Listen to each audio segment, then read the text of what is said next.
Ya, jumpa lagi di kelas 4 dengan tema 3 subtema 1 pembelajaran yang ketiga.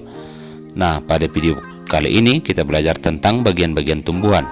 Setiap tumbuhan memiliki bagian-bagian dan fungsi-fungsi tertentu. Bagian-bagian tumbuhan meliputi akar, batang, daun, bunga, buah, dan biji. Nah, yang pertama kita belajar tentang akar.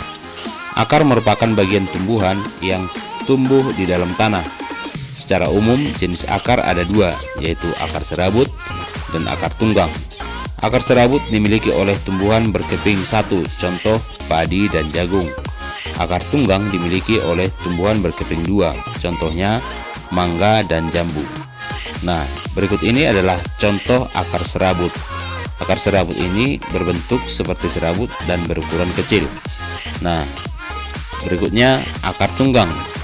Akar tunggang terdiri atas satu akar besar dan akar-akar lain merupakan cabang dari akar utama. Nah, kita ketahui bersama ada 3 fungsi akar, diantaranya adalah sebagai berikut. 1. Menyerap air dan zat hara dari dalam tanah. 2. Menguatkan berdirinya tumbuhan pada tempat tumbuhnya. Dan yang ketiga, menyimpan cadangan makanan. Ada beberapa bentuk akar lain pada tumbuhan tertentu. Misalnya sebagai berikut, yaitu yang pertama akar gantung keluar dari bagian di atas tanah dan bergantung di udara, contohnya pada pohon beringin. Yang kedua akar napas muncul ke permukaan tanah untuk masuk ke udara, contoh pada pohon bakau jenis api-api. Dan akar tunggang tumbuh ke segala arah untuk menunjang batang, contohnya pada pohon pandan. Nah, berikutnya mengenai batang. Batang adalah bagian tumbuhan yang berada di atas tanah. Fungsi batang antara lain sebagai berikut. Yang pertama, menyalurkan air, zat hara, dan zat makanan ke seluruh bagian tumbuhan. Yang kedua, tempat tumbuhnya daun, bunga, serta buah. Yang ketiga, tempat penyimpanan cadangan makanan pada beberapa jenis tanaman seperti tanaman tebu.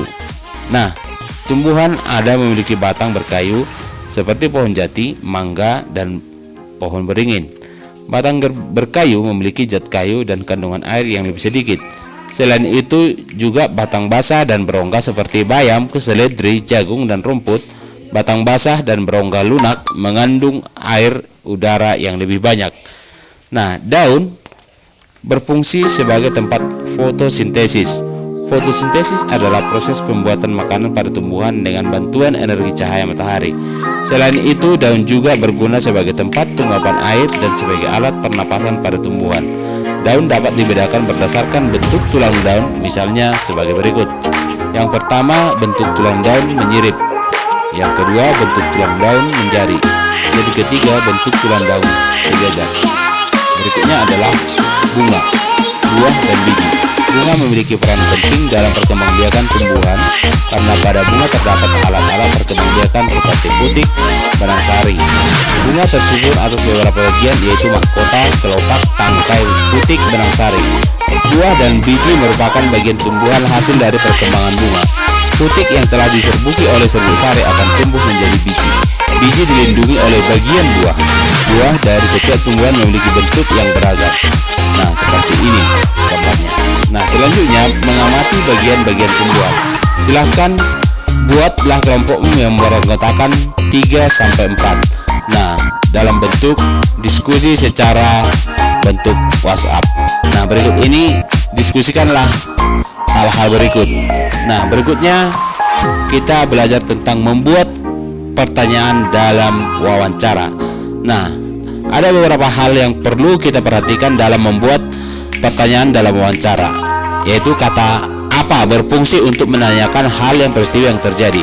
Kemudian beberapa berfungsi menanyakan jumlah, dan siapa berfungsi untuk menanyakan pelaku, dan di mana berfungsi untuk menyatakan tempat, dan kapan berfungsi untuk menanyakan waktu, dan mengapa berfungsi untuk menanyakan sebab terjadinya peristiwa. Dan berikutnya bagaimana berfungsi untuk menanyakan keadaan atau proses terjadinya peristiwa.